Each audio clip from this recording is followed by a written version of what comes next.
Welcome to TWitWoW, the best wrestling podcast made for wrestling fans, by wrestling fans, on the web today. I'm John. That's my co-writer commentary, Ashton.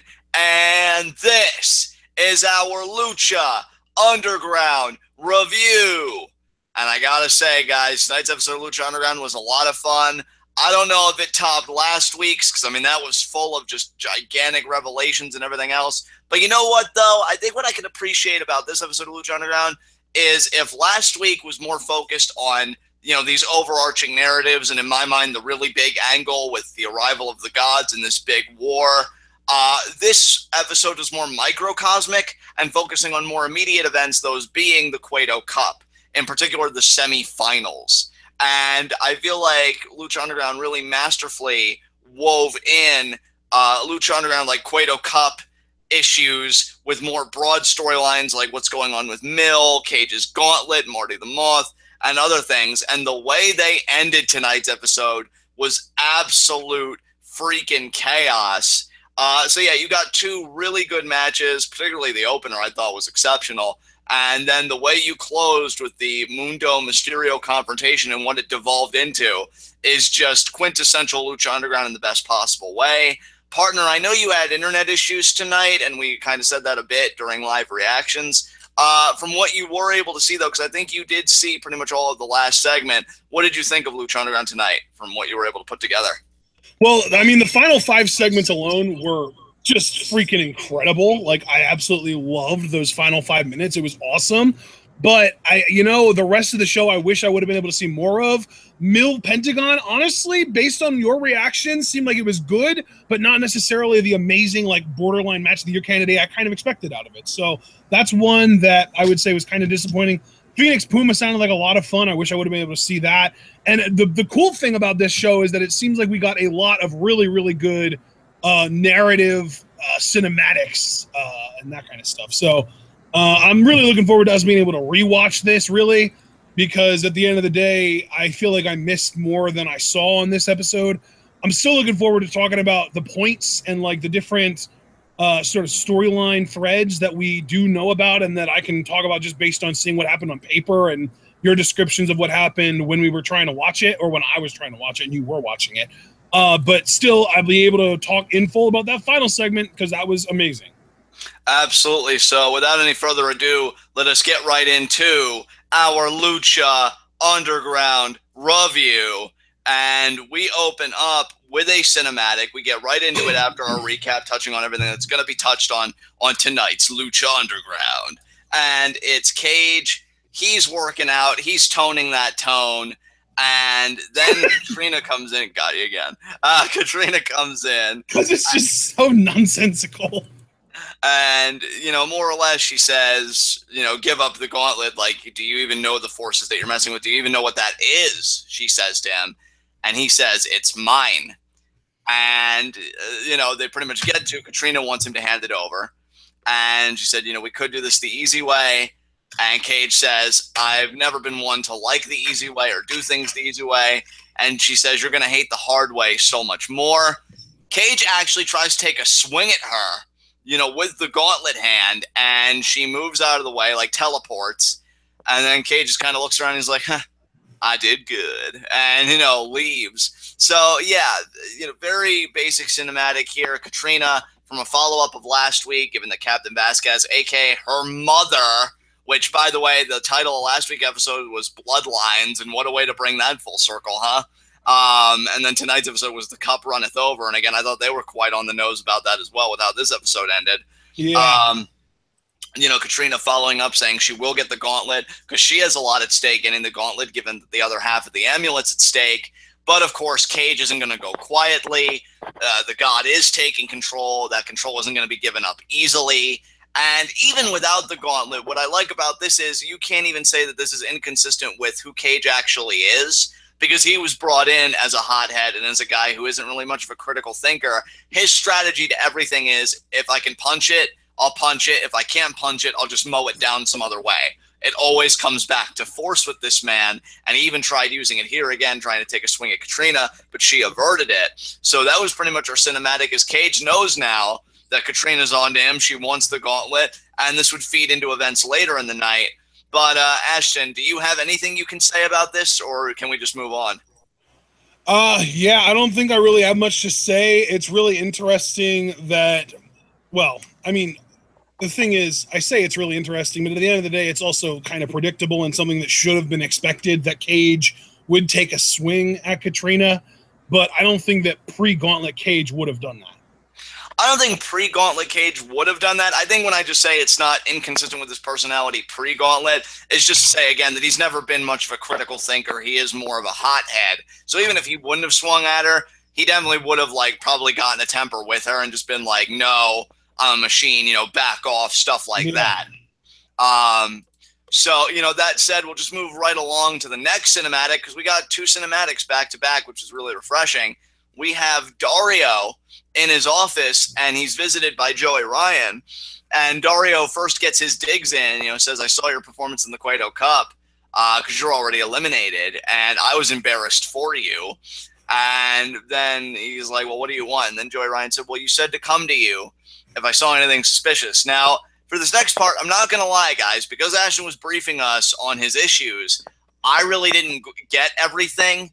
So I've only got bits and pieces, and I'm guessing they're going to come together. But I think essentially what was said here was the heat's been put back on Cortez Castro. I think Joey Ryan insinuated that he thought Cortez Castro was Veneno, who I don't even know if Cueto knew who he was immediately. And then he says, and I'm assuming this is happening next week, and anybody that's in our chat, because right now I only see Jacob Cass, but anybody that's in our chat that's hearing me, maybe they can confirm this for me.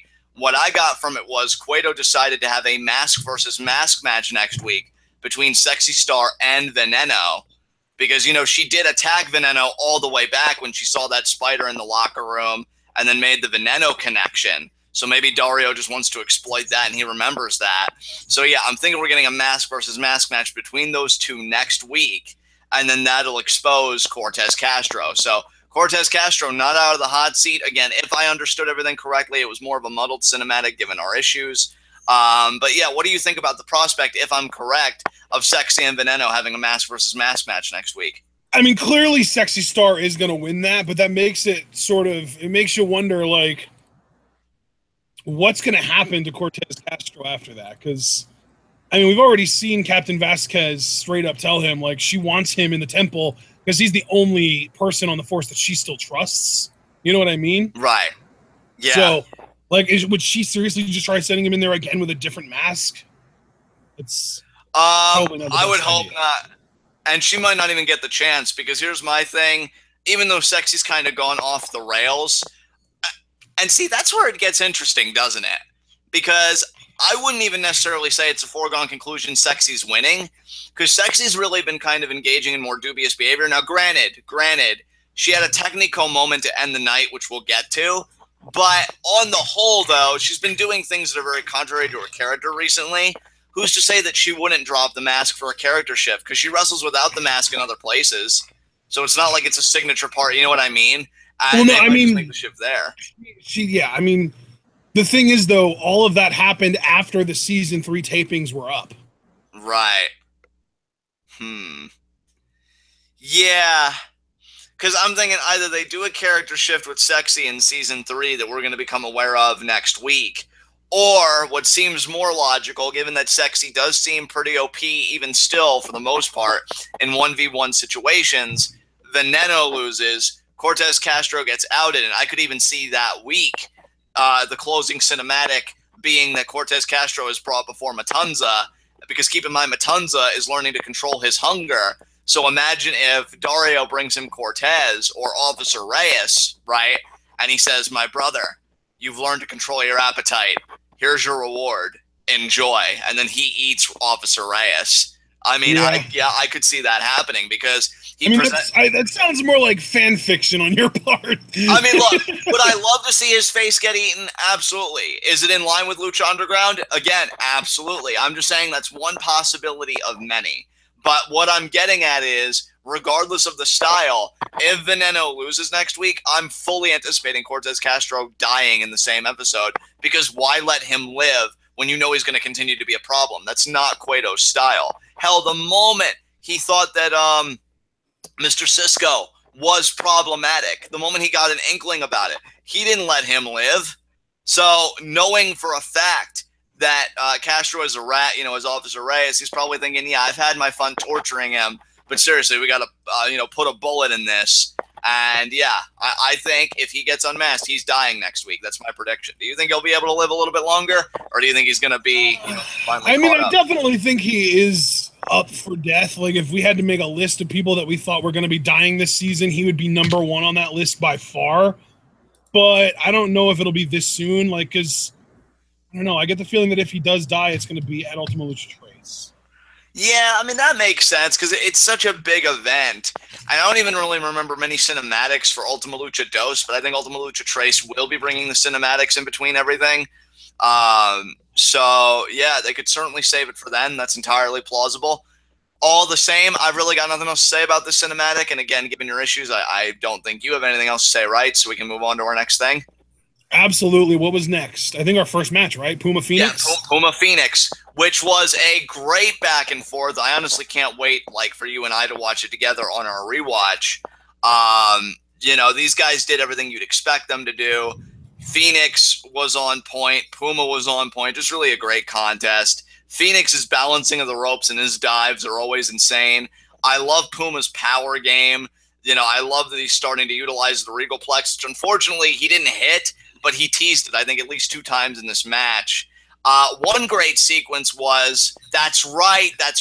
Puma does the Northern Lights, and he goes into the Brainbuster, but I think he's going to try and turn it into a power bomb, only for that to turn into like a Hurricane Rana kind of pin by Phoenix. So that was a crazy exchange those two had.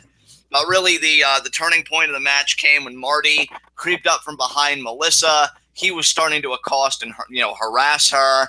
Phoenix had to make a choice: do I go for the match or do I go protect Melissa? He opts for Melissa, obviously, being the White Knight of Lucha Underground. Does a moonsault to Marty. Puma comes from behind, gets like an inverted kind of drop down suplex type maneuver. Doesn't get the win off that, but Phoenix is incapacitated enough where Puma moments later hits the 630. Puma becomes one half of our final, and Marty was able to get a measure of revenge on Phoenix while Melissa tended to him, after being hit with the 630. So yeah, really solid match. Puma advances. The story between Marty and Phoenix advances. And I don't really know what we can talk about here, again, given the issues tonight. So if you just want to keep rolling right along, we can. Yeah, absolutely, man. What was next? I believe what was next was the Mill Cage cinematic. Yeah, I think you're right. That sounds about right. Yeah, because this episode, I know we always say all episodes of Lucha Underground fly by, but there was something about tonight that it seemed like everything just rattled off. Yeah, and then the way everything was produced. So yeah, we've got Mill in the gym. He's working out. Cage, all of a sudden, though, comes from behind. He hits him with a weight. And then he hits him again, and he essentially brings him down to the ground, and then he drops the weight on his back. And then he looks at Katrina because they're having a stare down because Katrina said in the first cinematic of the night, you're going to hate the hard way. Well, Cage isn't that stupid, apparently. He knew the hard way was, she's going to sick her monster on me, so how about I send a message? And so he attacks Mill, and then he looks at Katrina and he says, you were saying? And he walks off. Katrina tends to Mill. She has the rock kind of in his face. His eyes glow red. He gets back up. He wants to pursue Cage, but Katrina stops Mill and says, look, save it for Pentagon. Save it. And it's funny she says that because then we cut back to the ring and we get introductions for Pentagon Dark versus Mill. But partner, before I go any further, you have nothing you want to add, right?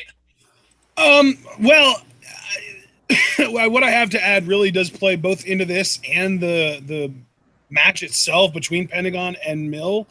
I love that they protected Mill because, spoiler alert, if you're listening to this and haven't seen the episode, which, why would you do that? But if you are doing that, Mill did end up beating or losing to Pentagon in this match, and they protected him because he took this literal gigantic weight to the chest involving this beatdown from Cage right before the match. So really, even though, you know, Pentagon did beat Mill, they still protected Mill in a great way. Oh, for sure, dude, for sure. And we get into this match here knowing that Mill is still having lingering effects from this beatdown.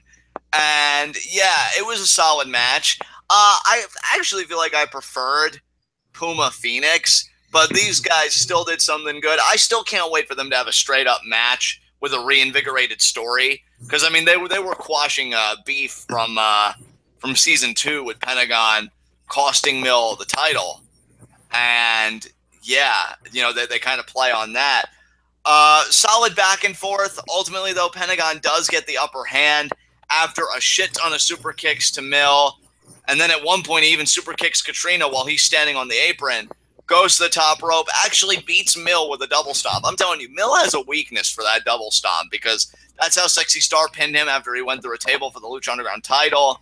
And then he loses to Pentagon here after eating a shit ton of super kicks. Plus, I think it plays into the story, too, because a double stomp would hit the affected area where Mill got hit with the weight. So that's even some next level stuff right there. That's some good psychology by Pentagon, who didn't even know the beatdown took place. I don't know. Yep. Maybe he just had a sixth sense about it or something. But yeah, Pentagon wins. That's our match.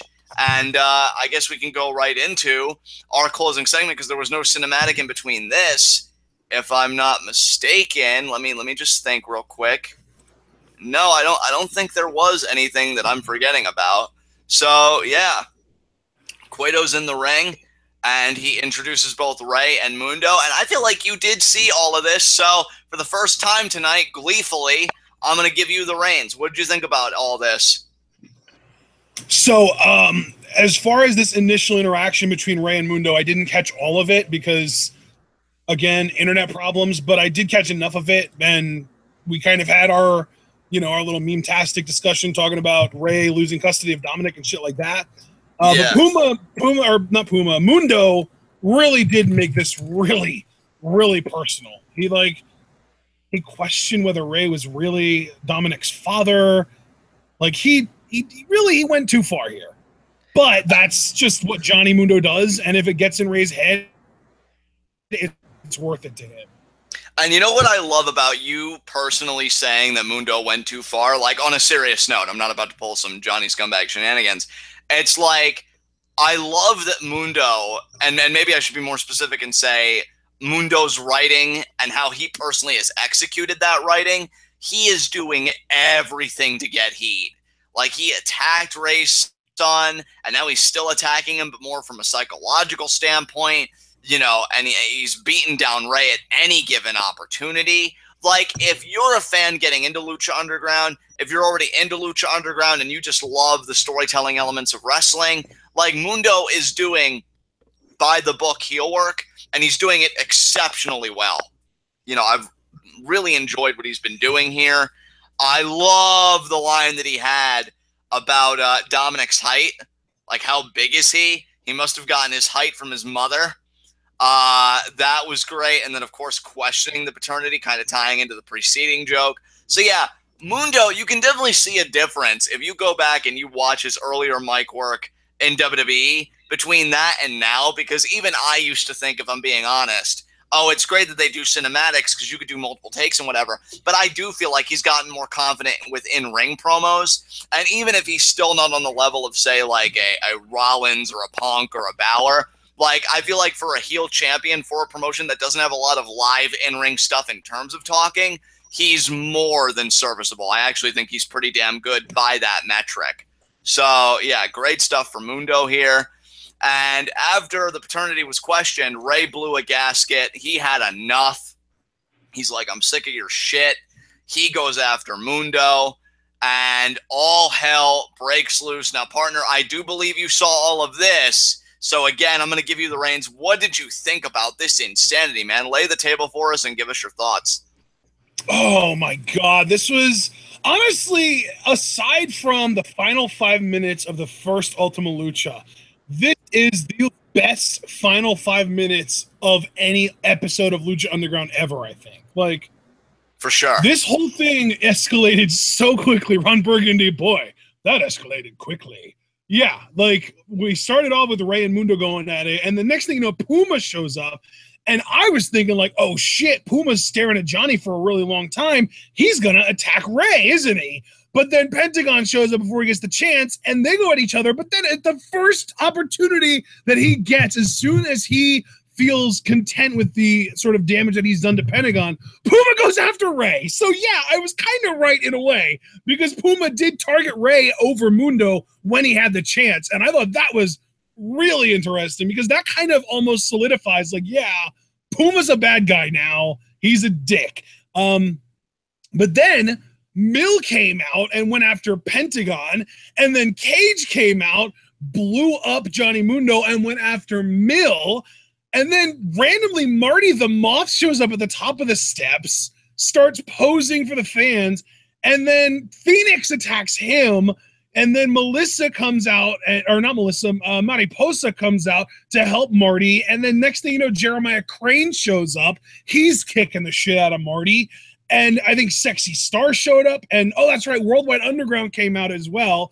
And then that kind of prompted El Dragon Azteca Jr., Sexy Star, and the Mac all to also show up. So this whole thing, and then the Rabbit Tribe is just like, you know what? We're not getting involved in this, but we want a nice seat. So they sat on top of Dario Cueto's office, and then Dante Fox had the same thought, you know, I don't want to get involved, but I want to watch. So he stood at the top of the temple, like with the believers, basically. But then Killshot shows up and starts beating the hell out of him with some of the stiffest right punches that I've seen in a while. Like, those were stiffer than most of the strikes we see in New Japan, I think. And yeah, dude, this was incredible. I freaking adored this final segment. And this right here is something that I'm looking even more forward to seeing a second time, even though I did see it the first time, than anything I didn't see because of my internet. That's how big of a deal this was to me. Oh, dude, let me say this. I adored this. And I'm so glad you were able to give your full thoughts. Because I will say, and I'm not even going to say this is a criticism of Lucha Underground. This is just me, like, how much I love Lucha Underground and how much I need to, like, switch my blood with it. Because more often than not, when Lucha Underground ends, I'm always bummed when we don't get a closing cinematic. And, you know, again, that's not really trying to take a shot at the product. It's just I love their narrative stuff so much, I can't get enough of it. But this is the first time that I can honestly say I was cool with no ending cinematic this week, given that the in-ring stuff just popped off, dude. Like, this was insanity to me. And I love, because again, the episode title was The Cup Runneth Over, and you've got all these eliminated participants, you know, going after each other. Dude, we got a Vinny Massaro sighting out of this, going after Joey Ryan. That's right. Vinny came out. He was beating the hell out of Joey Ryan for whatever reason. Maybe he found out that Joey Ryan squealed on Cortez. Maybe Vinny has a deeper backstory than we gave him credit for. Maybe he's been playing like Vinny. I mean, I don't want to go full FBI and WWE full-blooded Italians, but Vinny is Italian. Maybe he's FBI. Maybe. I mean, because here's the thing. Lucha Underground can give people a character or a direction like that. I mean, Ricky Mandel became the Johnny Mundo worshipper. I do it better. Famous B became a manager. You know, so Vinny. So how does it feel, by the way, to be caught somewhere in between Benji and Ricky Mandel? I really wasn't expecting to question my life while we were on the air, but thanks. Thanks for that. You're welcome. Yeah. But what I like about this, though, is that, like, Vinny has been, for the most part, like this aloof guy that's just eating pizza in a bathroom stall. And he might even have a deeper story, like, or who knows, maybe he went after Joey for a completely stupid reason, like the man touched my pizza, or he insulted me, or this and that, or I just don't like his face. Yeah, I was just happy to see a guy like Vinny in the mix. And I'll tell you what else, too, and I'm just now thinking of it, which is depressing, and I didn't think I could be any more depressed than being between Benji and Ricky Mandel, rather than just having my own exclusive Worldwide Underground membership. But, seeing this huge brawl and all the bodies made me miss even more the bodies that weren't present, like on Helico and Ivelisse, because I would have fucking loved seeing them in this. Like, can you imagine Han Helico doing one of his office dives with all of this insanity? Like, yeah. I mean, we got a Prince Puma 630 from the top turnbuckle to the outside. So very true. Very true. But it really makes you miss the people that you know could contribute so much. So Angelico and Ivelisse, we miss you guys. Hurry the hell up already and get back. But yeah, this was so brilliantly well done. And I gotta say too, unless you're a mark like me, and you're so pro, I loved when Ashton says this, or said this, I say it all the time now. If you're so pro-minority like me, and you're hoping that Johnny Mundo gets away with just beating the shit out of another man's son, you probably loved that Ray stood tall to end this, and he posed with the Lucha Underground title. So, yeah, I mean, I got to give credit to Lucha Underground because, I mean, Dario even came out and said it's the biggest Lucha Underground title match in history. They've acted like it with the video packages and the interviews and the sneak attacks and the family assaults. Like, here's the thing, dude, and I want to see if you agree on this because I know we've kind of talked about this dichotomy in wrestling a lot. Even if next week we come back here and we say, the match was good, not quite a match of the year contender, but solid for championship standards, I don't think anybody can deny that narratively this match was so well built up. Like, even if physically it doesn't deliver the goods like everybody's hoping will, and I do think it will for the record, I can still say that narratively these two guys told one hell of a story because they did everything here. So, I mean, what do you think, man? Do you think they've built up this title match as best as they can? Oh, absolutely. I mean, they've been building it for months now, it feels like, and I think it might actually be an accurate statement. I think 2 months or so seems about right, maybe even 3, I'm not sure. Right. But they've been, actually, I don't even think Lucha's been back on the air for 3 months, so 2 months sounds more appropriate.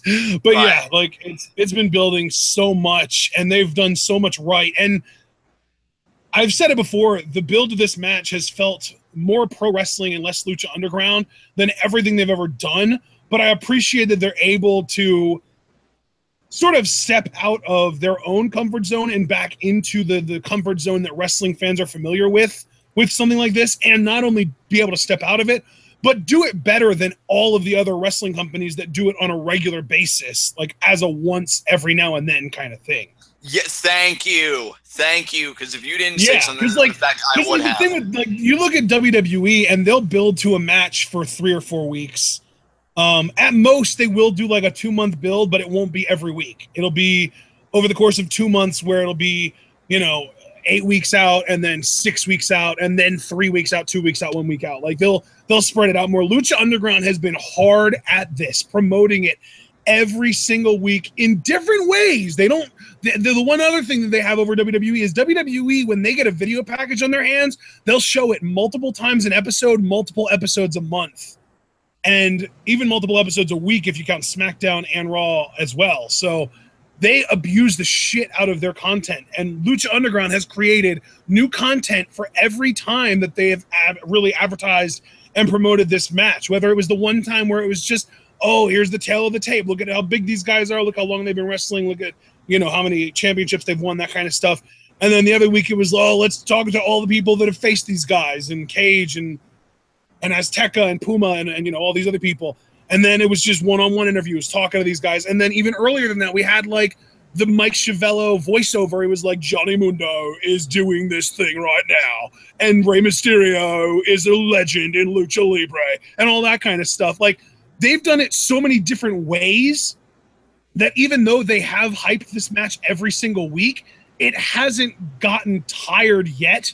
And it won't, because now this is the last time we're doing it, because they've changed it up. They haven't used the same video package multiple times a night every week. They haven't used the same style. They haven't, because with WWE, like if it's an NXT Women's Championship match, you're going to get a contract signing. If it's a big WWE World Title match, you're going to get the big, everyone in the ring at the same time beatdown segment. Like, they have these formulas that they go by. Lucha Underground takes a little bit of something from everything and uses all of it in different weeks. I love that they have gone so far above and beyond building this one match. And it's almost like they're saying, look, guys, we know that we are not a traditional pro wrestling company, but we want to show you that we can do traditional pro wrestling better than all of the current traditional pro wrestling companies out there. And it just makes them look so good, because to kind of package it in my own little soundbite, by them doing that, it's almost they're saying, yeah, guys, just in case it wasn't clear, we're not a traditional pro wrestling company by choice, not because. But this is what it looks like when we do traditional pro wrestling. you be the judge. And me being the judge, I say they're doing it better than WWE, Ring of Honor, TNA. Really, the only other company that I would put their promotion of this match in the same like stratosphere as is New Japan, with the way that they build up to their big matches. Yeah, and even then, like, because you and I don't really do the access and stuff, we always count on their video packages, which kudos to New Japan. They do some pretty sick video packages. And even then, though, New Japan is also very formulaic. I mean, the thing is, like, we love New Japan because they have some of the best talent in the world, and they actually know how to book their talent in a way that highlights their strengths, but they're still very formulaic. They still have a very limited pool of types of hype that they use. Like, with New Japan, they'll have somebody attack somebody after they've won or lost a match. They'll have somebody pin somebody in a tag match, or they'll have somebody cut a promo. Like, those are really the only types of hype that New Japan uses, and Lucha Underground has used all of those and then more also. I love it. I think I said very early on in our Lucha Underground coverage when we started doing this, and it really became a staple, really to me the defining feature of the channel at this point, that Lucha Underground to me had a very ECW, and I'm talking the 90s version, not the WWE ECW crap, had a very ECW feel to it. Because I remember even reading that, like, with how Paul Heyman's mind would work, he would say, well, we didn't want to give people the same thing at every particular time slot. So, for example, if the show started at 8 and at 8:30 you were always expecting a match, Paul really didn't like that. He said, well, what if sometimes at 8:30 you got a music video? Or at 8:30 you got, like, a promo or just something like that, and really shaking it up. Lucha Underground to me, and we've been talking about it, they were traditionalist for this feud, but they gave it their own spin, and it's worked so well. Which is why I love how varied they've kept it, though, because really, like, a month and a half ago, if you would have asked me how they're going to build to this, I was going to say probably like, oh, they're just going to keep doing these Mike Chiavello voiceovers, and then like the way that they transitioned it from those Mike Chiavello voiceovers into the all-out brawls, because really the transition was slow, because first it was just Mundo trying to screw over Azteca in the Cueto Cup, and then Ray shows up and we get a brawl. Then it was one of the, I think Ray showed up to screw over PJ Black in one of his Cueto Cup matches, and Mundo, like the way that they kind of first they interacted because of other people that they're associated with, and then more recently they had more direct interaction with Mundo last week going after Dominic, and now this week just straight up Mundo just going all in, making it personal, Ray, challenging him as a father, as a husband, as a man, everything, pointing out that he's short and going over the top, exaggerating that, and then like the beat down, and then it escalates to the entire temple just emptying out and killing each other. Like, this felt like the crescendo that we needed right before the match next week. For sure. And really it says, like, if all these things are boiling over now, what the hell is going to happen next week when we have our Cueto Cup finals match between Puma and Pentagon and Mundo Mysterio for the title? Like, next week, which is going to be episode 32, if I'm not mistaken, of how many episodes is this? You know what? Since we like to do this on occasion, let me pull up a little page I have, and I'll tell you what next week's episode title is. You ready for this? Sure. The Cueto Cup. Well, there you go. Now, let me ask you something, bro. Next week's episode is just called the Cueto Cup. So it's the finals of the Cueto Cup, and it's Mysterio Mundo. That's all we need. Like, just give me those two matches and maybe like a cinematic before, in between, and after those two matches, and I'm set. Oh, for sure. But let me just ask you real quick, just to clarify, to get my next point in place. This is a 49-episode season, correct? 40 episodes. Holy shit.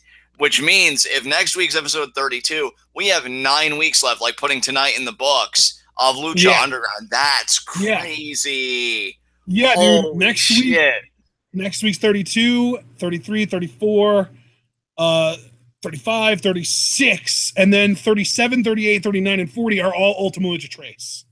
Dude. Like, I hate to be that guy, but I feel like they just got back. Like, I know it's the middle of August at this point. Well, that's what the split in the season does, though, because of the split in the season, it feels like we're on, like, season 4 now, and it's like a 20-episode season instead of just being the second half of season 3 because of how long the break was. Right. Damn. I really hope season 4, because, like, if you think about it, we haven't had more than 26 consecutive weeks of Lucha Underground since season 1. Yeah. And even in season 1, I don't know if we got that, because in season 1 we had a Christmas break that we had to deal with. But I mean, even still, season 1, I think like the last episode of season 1 before the Christmas break was like 9. I think it might have even been 8. We might have done like 8 and then Christmas break and then boom, Aztec Warfare. And we were just off and running, and it was 9 to 39, so like 31 episodes straight. But then season 2 was only 26, and then we had a break. And then season 3, we had the first 19 episodes and then a break. And now we're going to have another 21 episodes and then another break. So I really, really hope season 4 gets just a straight 39 episodes, just all the way through, beginning to end, no breaks. Just 9 months of Lucha content nonstop. I would be so beyond happy, over the moon about that. That would be so perfect. Oh, dude, for sure. Because, like, given this break and given how much we love the product, like, I'd kill for WWE to take the breaks that Lucha Underground takes sometimes. But, like, given that they just got back to it, because that was May 30th, we're August 16th. I haven't even felt it. Because, like, only now, and this is my thing personally, because we've heard talent say, oh, the second half of season 3, that's where everything starts popping off, and they're right. They're right. But I feel like now we're just getting into that territory, and before you know it, we're going to be out of it again, and it sucks. But that said, though, this was great. And honestly, dude, with all these pieces coming together, I know that we felt like, because I think it was a consensus between you and I and our audience, that Ultima Lucha Dos wasn't as good as the very first Ultima Lucha. But I think Ultima Lucha Trace is going to trump both of them. I just have that feeling. I hope so. I mean, that's what I mean. A lot of people that work in Lucha Underground, whether it's, you know, writers, producers, workers, refs, everyone is saying that Ultima Lucha Trace is the best Ultima Lucha ever. But my concern about that is I feel like there were people saying that about Ultima Lucha Dos as well. And that, like, to me, it kind of makes me skeptical. And rightfully so. But I don't know, man. Just the energy right now in the temple, and the energy in the writing when we're talking about gods and bloodlines and just everything. Like, this Ultima Lucha coming up, it's pretty nuts. It feels so cataclysmic to me. Like, I feel like whatever's going to go down at Ultima Lucha Trace, the landscape that's left for season 4 is, you know, it's funny because the whole tagline for season 2, right, was a much darker place.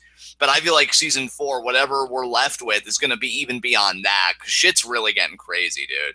So, with that said, do you have anything else you want to say about the closing segment before we move on to our next segment?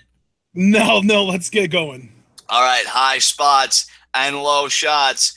My low shot's going to be Phoenix, because, you know, Marty the Moth cost you the finals, and he's still a problem for you. So not only are you not going to be going to the Cueto Cup finals to get back to the Lucha Underground Championship, but Marty is still an issue for you that you've got to contend with. That's a rough time for the Phoenix, even with 1,000 lives. So he's my low shot. All right.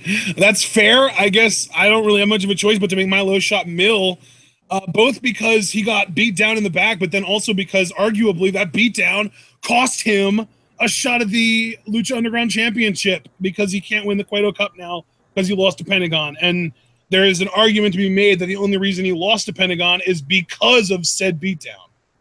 Oh, for sure. That's definitely agreeable to me. Moving right along, my high spot, I mean, hell, I might as well just stay consistent. My high spot's Puma Dark. You know, he wins, got the win off the 630. He's one half of the finals, obviously, and he's going to be facing Pentagon Dark next week. So, yeah, for now, Puma is so close to main eventing Ultima Lucha again for the 3rd straight year. And there's only been 3, so that makes it even more significant. So, yeah, if he beats Pentagon Dark, he gets to that main event plane. And so he's my high spot.